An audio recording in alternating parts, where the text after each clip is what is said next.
La contraception, on en parle dans ce journal, c'est l'heure de votre rubrique Tourama.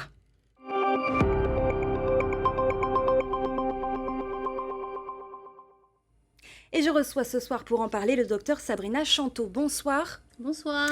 Alors vous êtes médecin au Centre de la mère et de l'enfant. La semaine dernière, vous avez démarré une campagne de promotion de la contraception qui se poursuit également cette semaine. À qui s'adresse-t-elle concrètement ?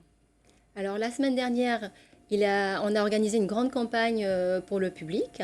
Donc elle s'adressait notamment aux jeunes, mais aux jeunes filles et aux couples aussi, concernant la contraception. Donc l'objectif, c'était de lutter contre les idées fausses autour de la contraception.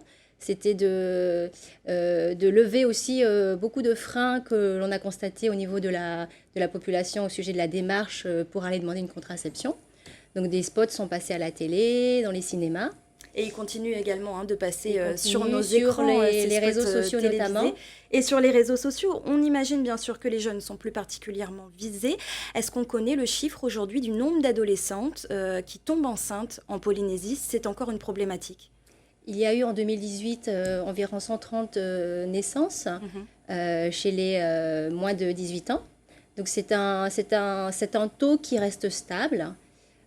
Ces 8 dernières années. Mais qui ne faiblit pas pour autant. Quelles sont les actions qui sont menées ? C'est un taux qui a diminué en fait depuis que la contraception a été légalisée en Polynésie.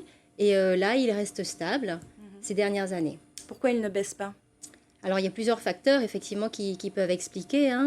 En tout cas, au niveau des facteurs environnementaux, il faut savoir que l'accessibilité à la contraception est très grande en Polynésie. Je tiens à rappeler que majoritairement remboursés par la CPS. Voilà, quasiment tous les contraceptifs sont remboursés par la CPS, que les consultations ce qui concerne la contraception auprès des médecins généralistes ou spécialistes gynéco-obstétriciens sont prises en charge à 100%, que ce soit dans les structures de santé publique ou dans le secteur privé également. Est-ce que les jeunes sont de plus en plus nombreux à faire usage des contraceptifs en Polynésie ? En Polynésie, la dernière étude a montré que 75% en fait, des jeunes qui en ont besoin utilisent la contraception, alors qu'en métropole, en fait, le taux est un peu plus élevé, il est à 86%.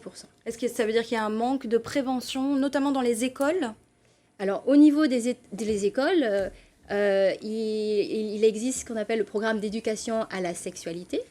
Donc, il s'agit en fait d'apporter des connaissances, d'apporter aussi des compétences aux adolescents pour leur permettre justement d'acquérir des bons comportements qui vont leur permettre d'accéder à une sexualité responsable, saine et libre. Et c'est vrai qu'il y a un axe sur lequel la direction de la santé va insister plus particulièrement dans le cadre de cette éducation à la sexualité, c'est l'axe des compétences psychosociales. Parce qu'on se rend compte qu'en fait, pendant plusieurs années, on a apporté beaucoup d'informations.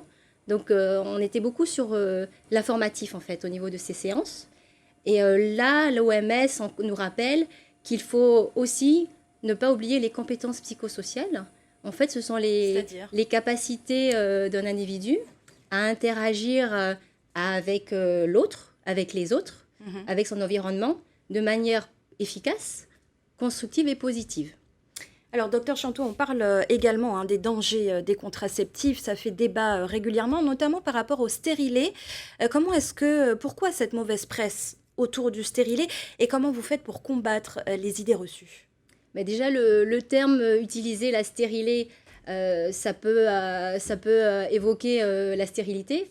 Or, c'est totalement faux. Le stérilet, on ne devrait plus l'appeler ainsi parce que c'est un nom qui est faussement utilisé. On devrait l'appeler plutôt dispositif intra-utérin. Et une fois que ce dispositif est retiré, la femme peut récupérer une fertilité tout à fait normale. Il y a beaucoup d'idées reçues aussi autour du stérilet, notamment ça risque de gêner le rapport sexuel. Or, c'est également faux. Il n'y a aucune gêne perçue ni par la femme ni par l'homme.